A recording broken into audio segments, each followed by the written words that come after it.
un jour se lever et se coucher est déjà une grâce. Amen. Et qu'en est-il de toute une semaine? Amen. Alors c'est une grâce de voir toute une semaine commencer et s'écrouler.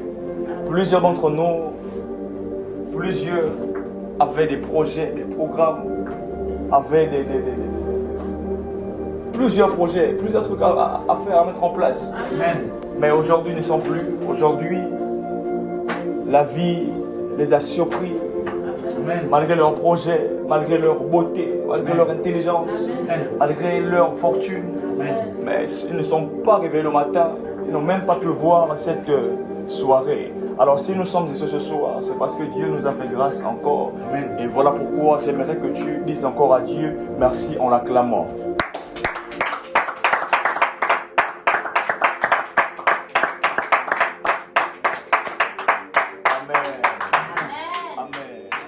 Gloire à Dieu, Seigneur merveilleux. Comme je disais, ce soir est une soirée assez spéciale.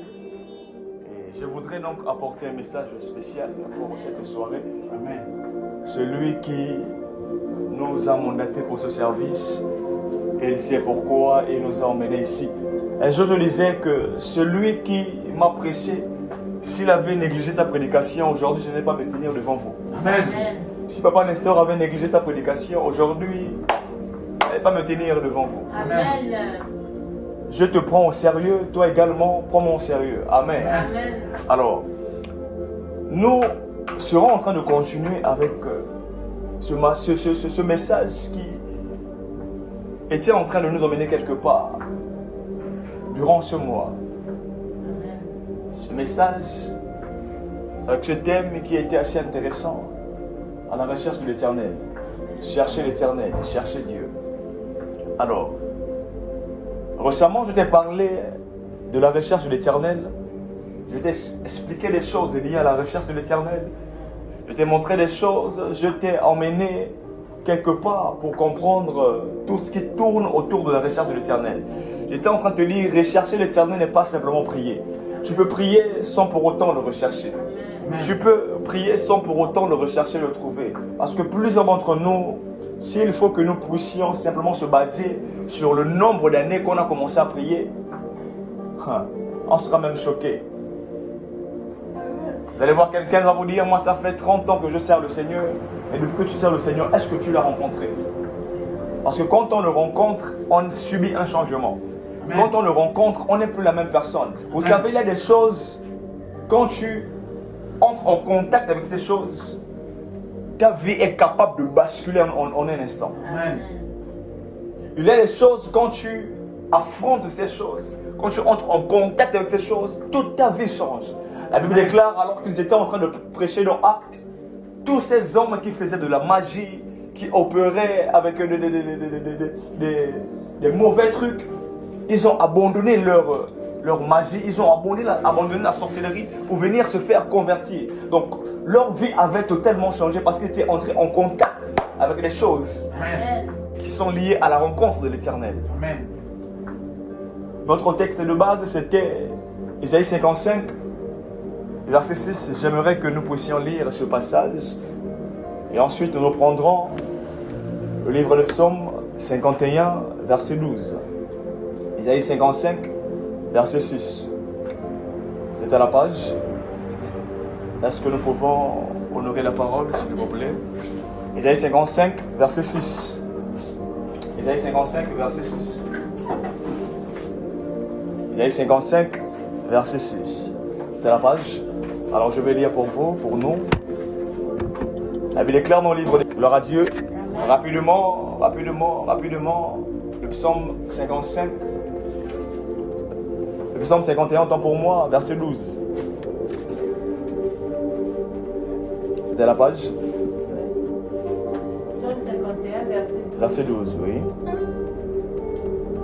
Ô Dieu, Oui. crée en moi un cœur pur. Renouvelle en moi un esprit bien disposé. Ne me rejette pas loin de ta face. Ne me retire pas ton Esprit Saint. Rends-moi la joie de ton salut. Et qu'un esprit de volonté, de bonne volonté me soutienne. Amen. Amen. Amen. Acclame pour la parole du Seigneur. Amen. Asseyez-vous, s'il vous plaît. Récemment, j'étais en train de te parler de la recherche de l'Éternel. Je t'ai expliqué beaucoup de choses liées à la recherche de l'Éternel. J'étais en train de te dire que chercher l'Éternel, quand on cherche l'Éternel, il se passe beaucoup de choses. Il y a deux dimensions de ceux qui cherchent l'Éternel. Il y a ceux qui invoquent simplement en pensant qu'ils vont rencontrer l'Éternel. Or que invoquer l'Éternel, c'est pas chercher l'Éternel. Il y a une différence entre invoquer et le chercher.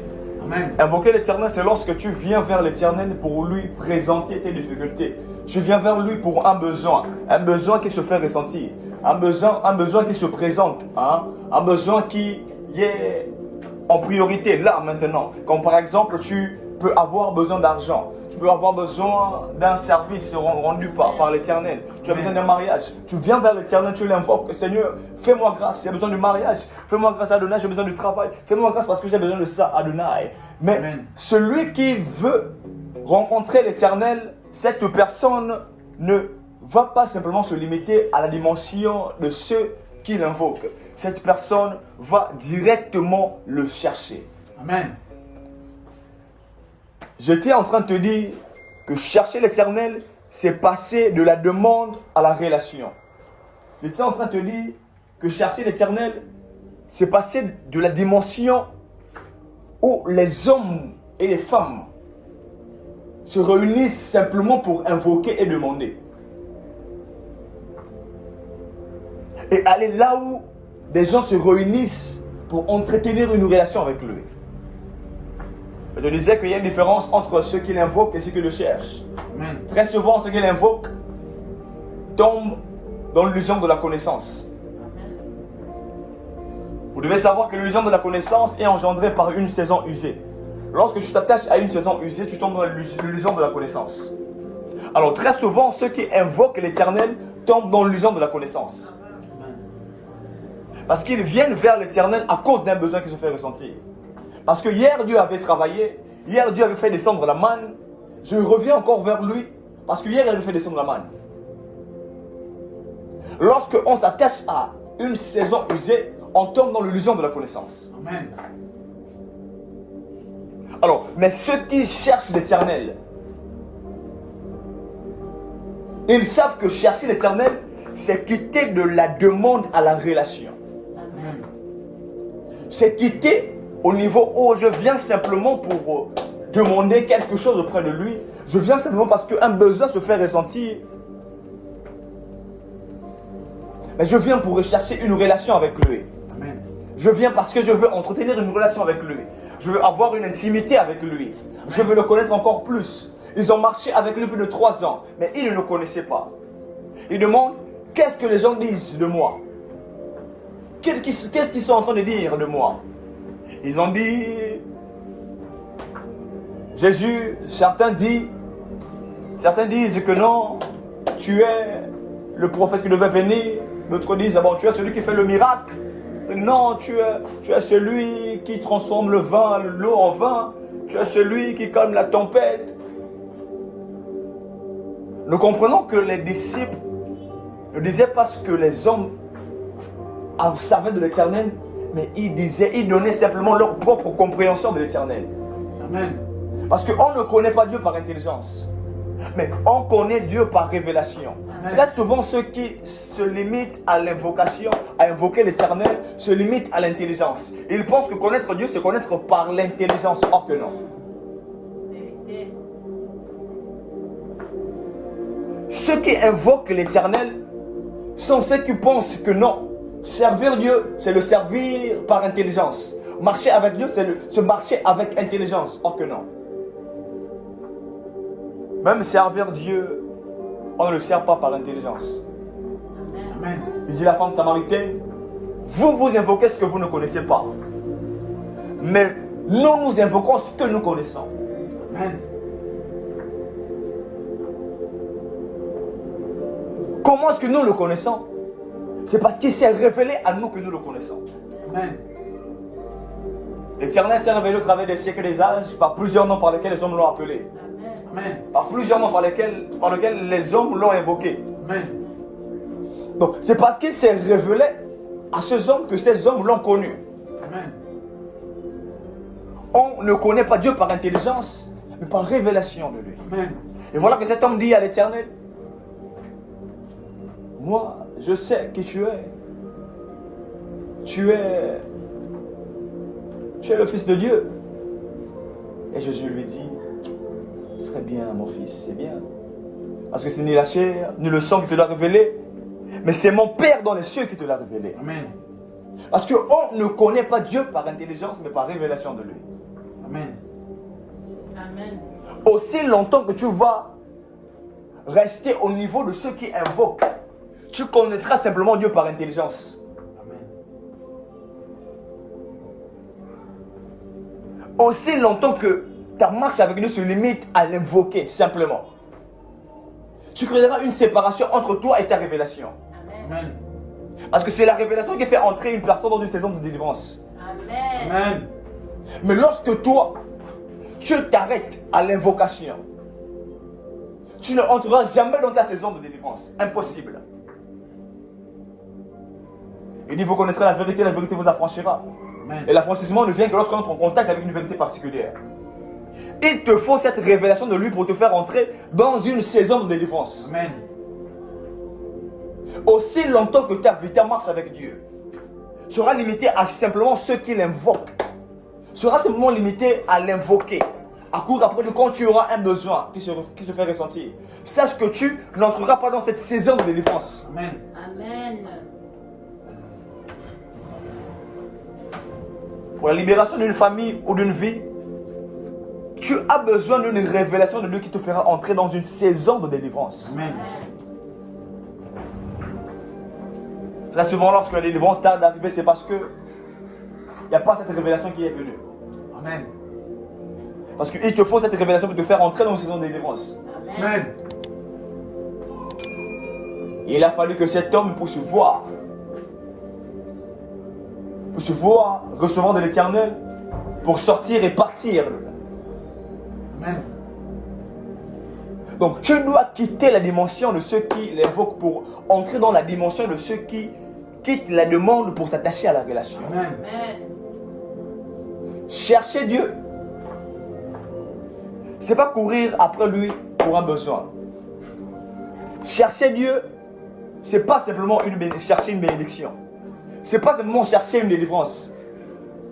C'est pas chercher une réponse. C'est pas chercher une guérison. C'est pas chercher un miracle. Mais chercher Dieu, c'est le désirer. Amen. C'est l'adorer. Il dit, vous me chercherez. Et il ajoute, et vous me trouverez. Amen. Il ne se fait trouver par simplement ceux qui le cherchent. Amen. Amen. Es-tu de ceux-là qui le cherchent réellement? Parce que tu espères le trouver. Es-tu de ceux-là qui veulent rencontrer le Seigneur? Si tu veux rencontrer le Seigneur, sois de ceux-là qui le cherchent. Amen. Pas pour la bénédiction, pas pour le miracle, pas pour la guérison, mais pour le désirer. Amen. Et j'étais en train de t'expliquer, chercher Dieu implique la prière, la parole, la consécration, l'obéissance et la communion avec l'Éternel. Amen. Je vais aller rapidement. Et j'étais en train de te dire, chercher Dieu, c'est chercher Dieu de tout son cœur. La seule condition pour retrouver Dieu, c'est de le chercher avec tout ton cœur. Il pose une condition, il dit d'abord, vous me chercherez, vous me trouverez. Et si vous me cherchez de tout votre cœur, c'est la condition pour trouver l'Éternel. Le chercher de tout notre cœur. Alors j'aimerais que tu poses la question à ton voisin. Est-ce que tu le cherches de tout ton cœur? Voisin, est-ce que tu le cherches de tout ton cœur? Chercher Dieu a une condition. Parce qu'il ne se fait trouver que par ceux qui le cherchent. Mais pour le trouver, il y a une condition qui se pose. Il y a une condition. C'est de le chercher de tout notre cœur. Alors, comment est-ce que ce cœur doit être? Comment est-ce que ce cœur qui cherche l'Éternel doit être? Amen. Comment est-ce que ce cœur doit être? Amen. Le voisin, ce cœur doit être pur. Répète au voisin, voisin, ton cœur doit être pur. Voisin, ton cœur doit être pur. Fais-le bien, voisin, Voisin, ton ton cœur doit être pur. pur. La Bible déclare dans Psaume 51, verset 12, « Ô Dieu, crée en moi un cœur pur, renouvelle en moi un esprit bien disposé. » Amen. Il y a des choses que Dieu observe quand on veut se lancer à sa recherche. Quand on se lance à sa recherche, quand on comprend que ce n'est pas le simple fait de rester là où il y a seulement des gens qui l'invoquent, mais c'est de courir vers une relation. En ce moment-là, il observe quelque chose. Il n'observe pas ton temps de prière. Il n'observe pas tes sacrifices. Il n'observe pas ton jeûne, tes retraites. Le fait que tu te rends chaque samedi, chaque mardi à la montagne. Non. Dieu observe ton cœur. Amen. Il regarde ton cœur. Amen. Il regarde ton cœur. David dit, crée en moi un esprit pur, un cœur pur autant pour moi, Amen. un esprit bien disposé. Amen. Parce que c'est la première des choses que Dieu regarde. Lorsque un homme se décide de le chercher, Amen. la clé pour un puissant réveil, c'est la recherche de l'Éternel. Le réveil n'est pas simplement attaché à l'église. Le réveil est même lié à ta délivrance. Amen. Le réveil est même lié à ta percée. Il regarde notre cœur. Amen. Ce n'est pas nos mains qu'il regarde en train de vouloir recevoir, mais ce sont nos mains qu'il regarde. Beaucoup de gens cherchent l'Éternel, courent après l'Éternel, en gardant en eux un cœur qui n'est pas pur. Amen. Plusieurs personnes se mettent même en train de prêcher devant le peuple de Dieu, en gardant en eux un cœur qui n'est pas pur. Amen. Quelle est la qualité de ton cœur? Quelle est la qualité de ton cœur? Amen. Qu'est-ce qui motive ta recherche de l'Éternel?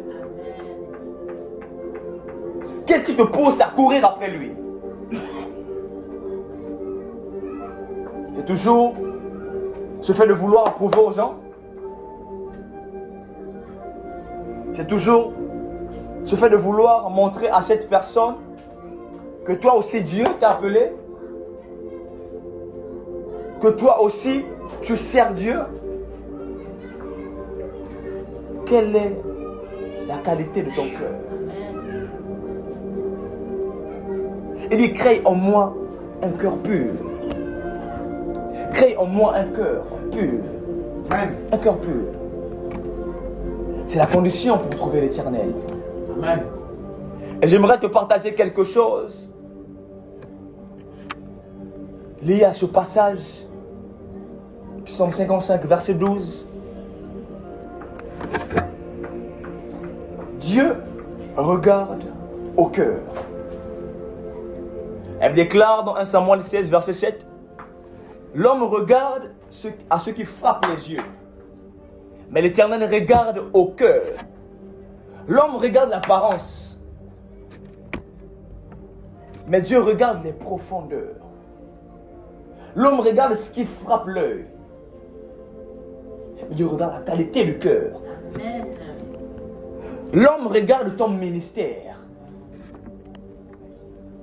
L'homme regarde tout ce qui tourne autour de toi, ton ministère. Mais Dieu regarde ton caractère. Amen. Quelle est la qualité de ton cœur? L'homme regarde ton éloquence. Amen. Mais Dieu regarde tes motivations. Amen. L'homme regarde ce qui fait du bien, ce qui fait plaisir. Amen. Mais Dieu regarde ton intérieur. Amen. Qu'est-ce qui te motive? Qu'est-ce qui te pousse à me chercher? Qu'est-ce qui te pousse à courir après moi? Et c'est précisément pour cela que tu dois avoir un cœur pur. Amen. Amen. Parce que c'est la première des choses que Dieu regarde. Quelles sont tes motivations? Tu peux tromper les hommes par ton apparence, Amen. mais pas l'Éternel. Amen. Amen. Tu peux tromper les hommes par ton habillement, mais pas l'Éternel. Amen. Ou même aujourd'hui, on pense que le fait de se vêtir, le fait de porter un costume, c'est d'attirer la faveur de Dieu. Ah. Or que non. Même le diable s'habille. Hein? Même le diable s'habille. Il regarde le cœur. Il regarde ta pureté. Le deuxième point, un cœur pur n'est pas un cœur parfait. Amen. Un cœur pur n'est pas un cœur parfait. La pureté ne signifie pas que nous n'avons jamais péché. Est-ce que tu es avec moi? Amen. La pureté du cœur ne signifie pas que tu n'as jamais péché. Non. Tu vas croire que la pureté du cœur, c'est le fait de n'avoir jamais péché. Le fait de n'avoir jamais commis d'erreur. Or que non. La pureté signifie que nous refusons de faire la paix avec le péché. Amen. Nous refusons de nous limiter au péché, Amen. mais de courir après de renouveler notre alliance avec lui. Amen. Un cœur pur peut tomber, mais il se repent. Amen. Est-ce que tu es avec moi? Amen. Un cœur pur peut être blessé, mais il refuse de nourrir la haine. Amen. Un cœur pur peut être tenté, mais il refuse de transformer la tentation en mode de vie. Amen. Il refuse. Malgré ce qui se passe, ce cœur pur refuse de faire de cette tentation un mode de vie. Amen. Il refuse.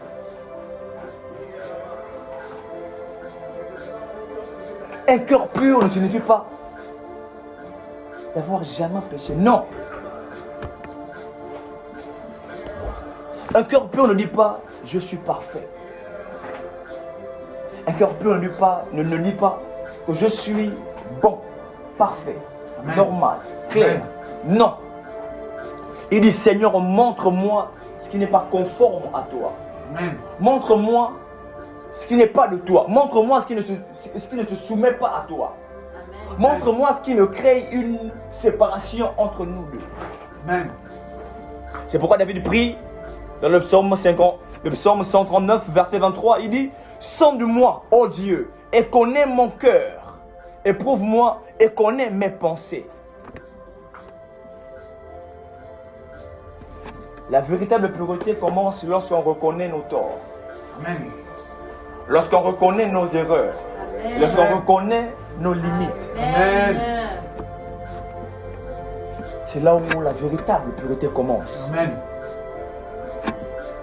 La véritable pureté ne commence pas là où tu te rends compte que Dieu t'a fait grâce. Non. Là où tu te rends compte que malgré tes erreurs, l'onction est toujours sur toi. Non.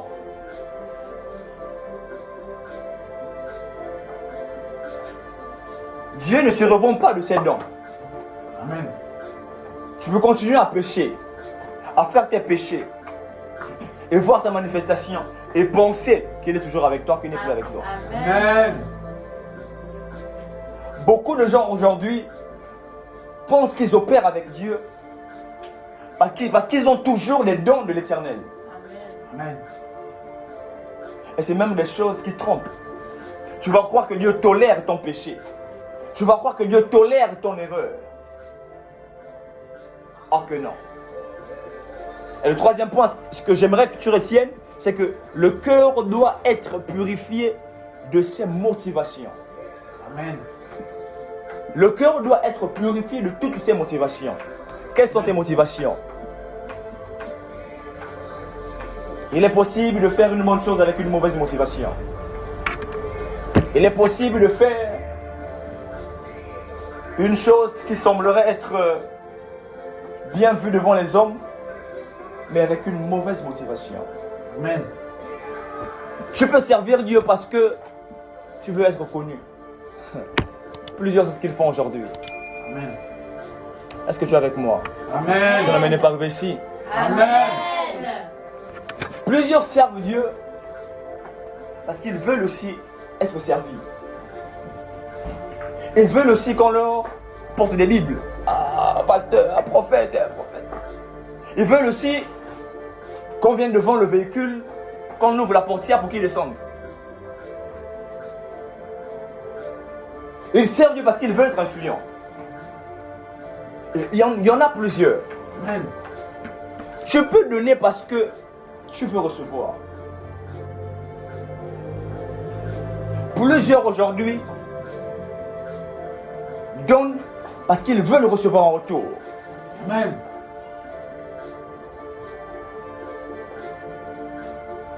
Une bonne action peut être suivie par une mauvaise volonté. Amen. Une mauvaise motivation. Amen.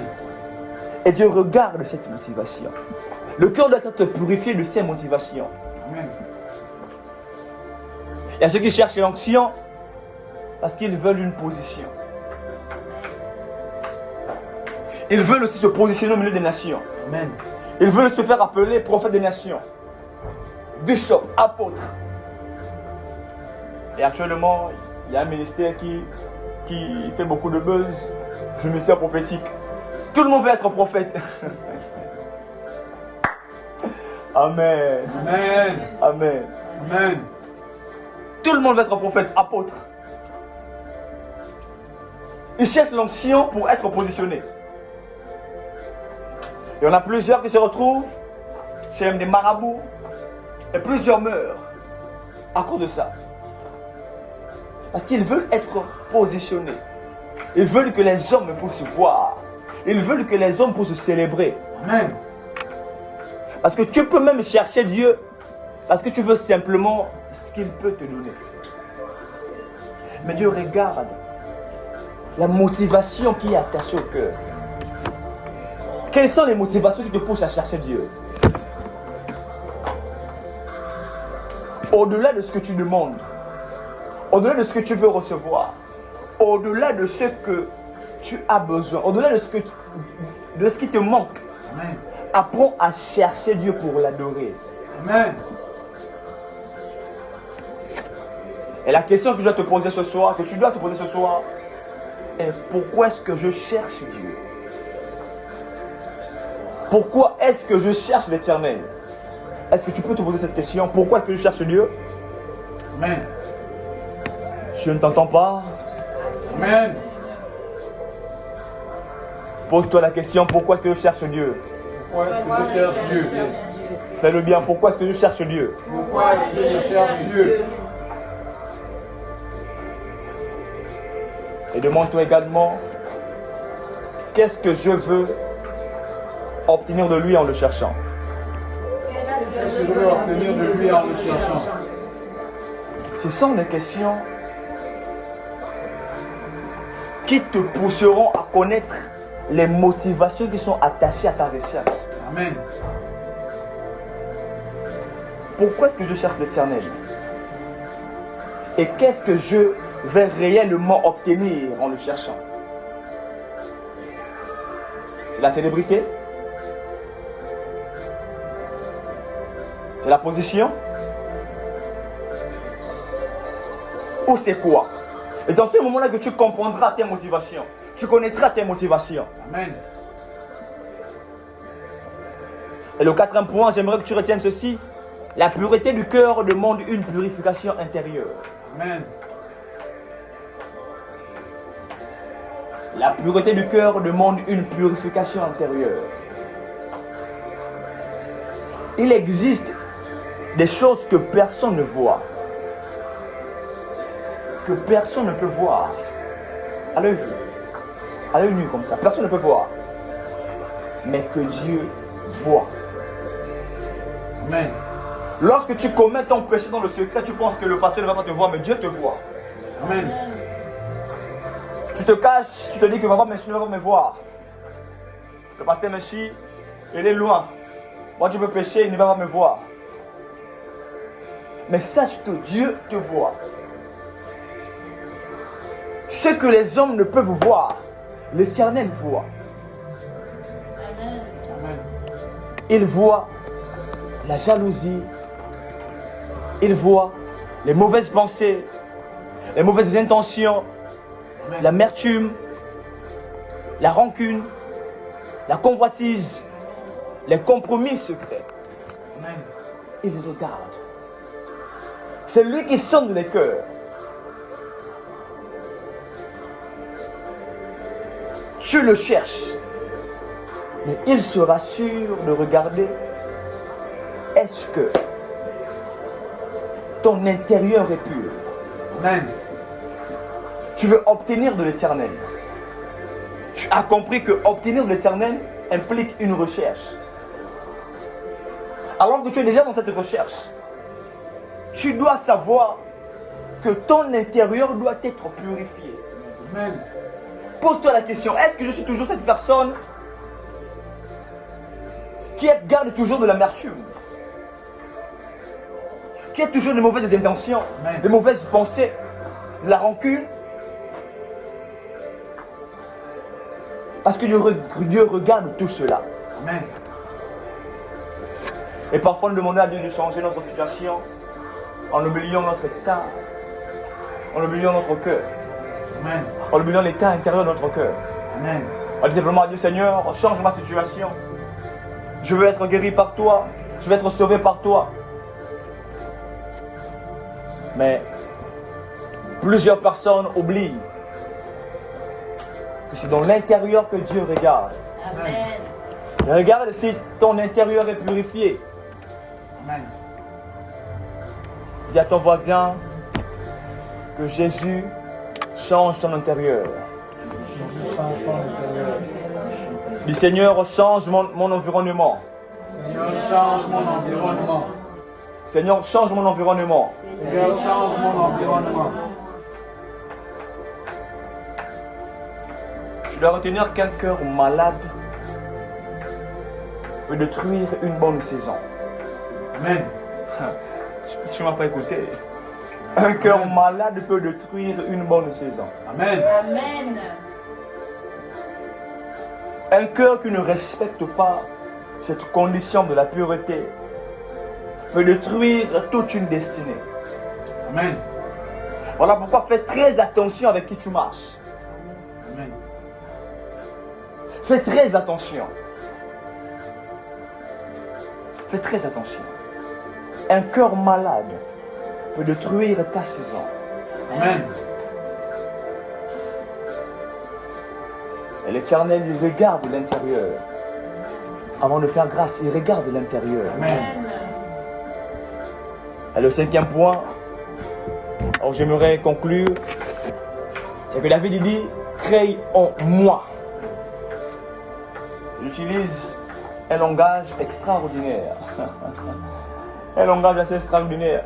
Il dit, crée en moi. Amen. Crée en moi l'Éternel. Yahweh, crée en moi. Pas crée pour moi. Mais crée en moi. Amen. Crée en moi un cœur pur. Il ne dit pas, je vais fabriquer moi-même un cœur pur. Je vais fabriquer moi-même un cœur disposé. Je vais fabriquer moi-même un cœur qui est là pour toi. Un cœur qui se soumettra à toi. Mais il dit, crée en moi un cœur pur. Amen. Parce que cela implique une certaine transformation. Amen. Il dit, crée en moi un cœur pur. Amen. Parce que la transformation ne vient pas simplement par la parole, mais par l'engagement. Amen. Il s'est engagé. Il dit à Dieu, Seigneur, crée en moi un cœur pur. Amen. Et nous avons besoin du Saint-Esprit pour le faire. Amen. Pour avoir un cœur pur, nous avons besoin de lui pour le faire. La Amen. vie n'a pas dit, moi-même je vais me créer un cœur pur, moi-même je vais me travailler un cœur pur, un cœur disposé, mais il demande à Dieu, crée en moi un cœur pur. Est-ce que tu es de ceux-là qui veulent obtenir un cœur pur? Ce soir, je prie, je déclare au nom de Jésus-Christ que Dieu te donne un cœur pur au nom de Jésus. Amen. Je proclame, je prophétise au nom de Jésus que si tu es capable de me donner ton amen, que Dieu change la qualité de ton cœur en te donnant un cœur pur au nom de Jésus. Que Dieu change ton cœur. Qu'il renouvelle notre cœur. Amen. Et j'aimerais conclure autant pour moi, ce 6e point. Matthieu 5, verset 8, la Bible déclare, « Heureux ceux qui ont le cœur pur, car ils verront Dieu. » Heureux ceux qui ont le cœur pur. Matthieu 5, verset 8. Remarque bien cette promesse. Ils verront l'Éternel. Amen. Amen. Ils verront l'Éternel. Ceux qui ont le cœur pur. Vous ne remarquez pas quelque chose? C'est un peu lié à ce que nous avons lu dans Isaïe 55. Vous me chercherez, vous me trouverez. Si vous me cherchez de tout votre cœur. N'est-ce pas, c'est un peu lié?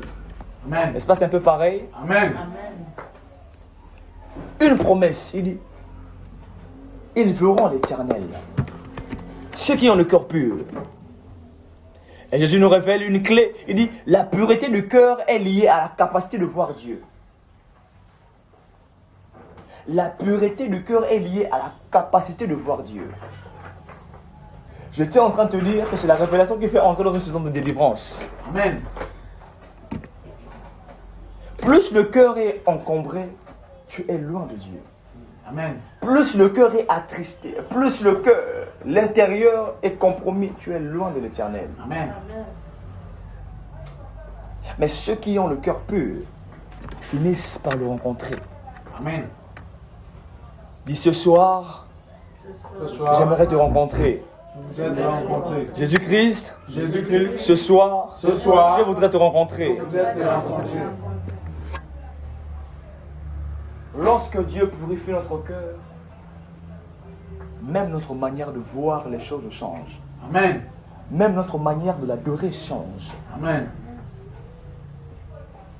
Parce que vous devez savoir que la révélation est le point de départ de l'adoration. Amen. Mais tu ne peux obtenir que cette révélation si ton cœur est changé. Amen. Quand il change le cœur, notre manière de voir les choses change. Amen. Nous commençons à discerner ce qu'on n'arrivait pas à discerner avant. Nous commençons à comprendre des choses qui nous étaient impossibles à comprendre. Amen. Parce que notre cœur a été changé. Amen. Nous entendons ce qu'avant on n'arrivait pas à entendre. Et nous commençons à voir des choses qui Amen. nous étaient impossibles. Je lève ma main droite, je prie, je déclare au nom de Jésus-Christ que Dieu cette nuit arrive à changer ton cœur au nom de Jésus. Amen. Afin que tu voies et que tu regardes les bontés du Seigneur au nom de Jésus. Amen. Amen. Qu'il arrive à changer notre cœur pour le rencontrer. Nous voulons le rencontrer. C'est la clé du réveil, Amen. la pureté du cœur. Amen. C'est la clé d'une rencontre avec l'Éternel. Amen. Tu veux la délivrance de ta famille, de tes enfants, de ton mariage, de ta vie. Apprends à chercher l'Éternel. Amen. En ayant un cœur pur, premièrement. Amen. Amen. Et que le Seigneur nous donne un cœur pur. Amen. Et que ce soir soit une soirée où le Seigneur sera en train de restaurer les cœurs purs dans nos vies au nom de Jésus-Christ. Amen. Tu me dis un grand Amen et le Seigneur, je le fais pour toi au nom de Jésus. Amen. Tu vas dire à Dieu, Seigneur, ce soir, fais-moi grâce de posséder ce cœur pur. Fais-moi grâce d'obtenir ce cœur pur qui fera en sorte que je marche réellement avec toi. Élève ta voix au nom de Jésus-Christ.